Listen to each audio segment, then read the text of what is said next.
Kai nusibosta šaltibarščiai, prasideda moliūgų sriubos metas. Trinta moliūgų sriuba su skrebučiais, pradedančiųjų šeimininkų ABC, taigi viskas išsamei. Imam porą svogūnų, porą morkų, porą bulvių ir gerokai daugiau moliūgo. Nepasvėriau, bet galbūt čia koks 1,5 kilogramo. Viską vienus po kitų dėsim į puodą ir dabar mums reikia susipjaustyti. Svogūnus pjaustim tokiais mažais kubeliukais, galim pjaustyti rankomis, peiliu, galima pjaustyti pjaustyklę, tada pasidarom tokius tarsi griežinėlius iš svogūno ir dedam vieną po kito. Pjaustyklę ne taip lengvai spaudžiam, bet tokiu trinkt ir tada lengvai susmulkinam. Kągi, mūsų svogūnai jau yra susmulkinti ir jie keliauja į puodą. Puodas jau yra įkaitintas ir jame įdėtas sviesto. Išvalau silikoninę mentelę, kad neliktų svogūnų, kad jie visi pasikepintų. Jų nekepinu, bet tiesiog išmaišau ir jau einu smulkinti morkų, kol smulkinsim morkas, mūsų svogūnai pakeps.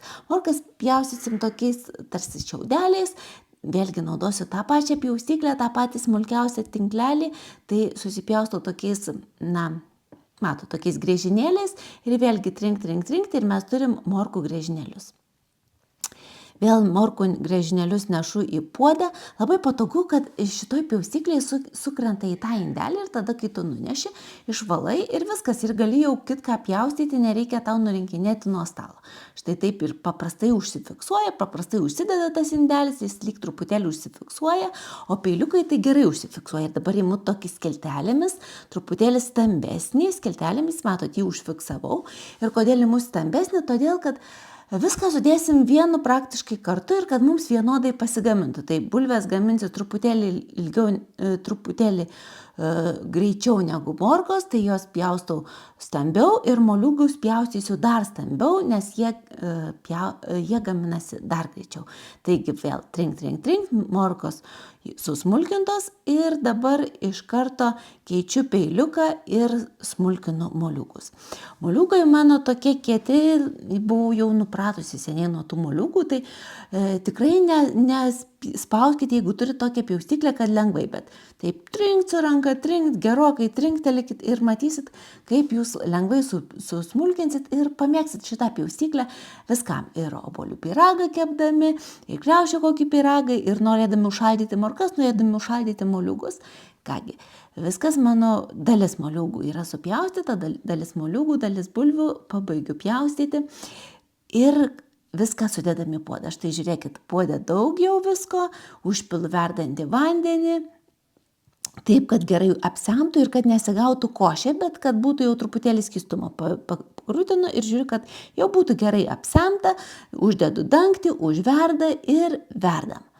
Tuo metu, kol mums verda, pasigaminam skrebučius. Imu paprasčiausią bulką, tokią, kokią turi, tiks ir net kokia senesnė, pjaustom kubeliais, nesvarbu didesniais, mažesniais ir susidedam į dubenuką.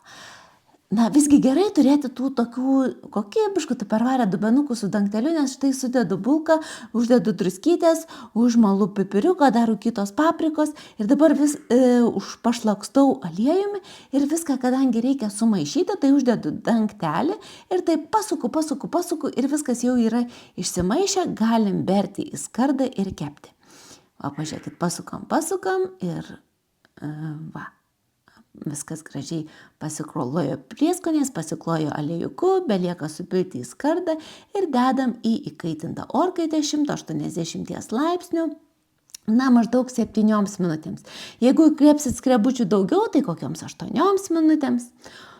O pažiūrim, jeigu jau bulvės yra minkštos, tada galim sūdom, aš dar įdedu džiovintų česnakų ir įmalu pipirų, tiktų čia galbūt ir kažkokios itališkos žolelės įdėti, bet tiek ir dar pažiūriu, jeigu dar neišvirė, truputėlį paverdam, jeigu išvirė, imam blenderį ir smulkinam. Mano blenderis jau toks pagyvenęs, bet jis vis tiek visiškai gerai susmulkina, štai tokia išvirusi tiršta moliūgų sriuba.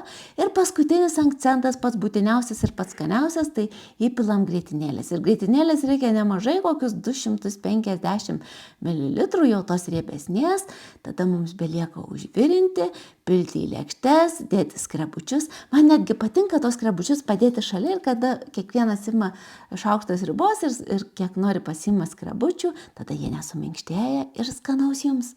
Na, o jeigu norėsite įsigyti tupperware gaminių, nesvarbu ką, dubenuką, pjaustyklę, skustuką, silikoninę mentelę, na, tokių kokybiškų daiktų, kurie padaro maisto gamybą lengvesnė, greitesnė, patrauklesnė, tai rašykit man.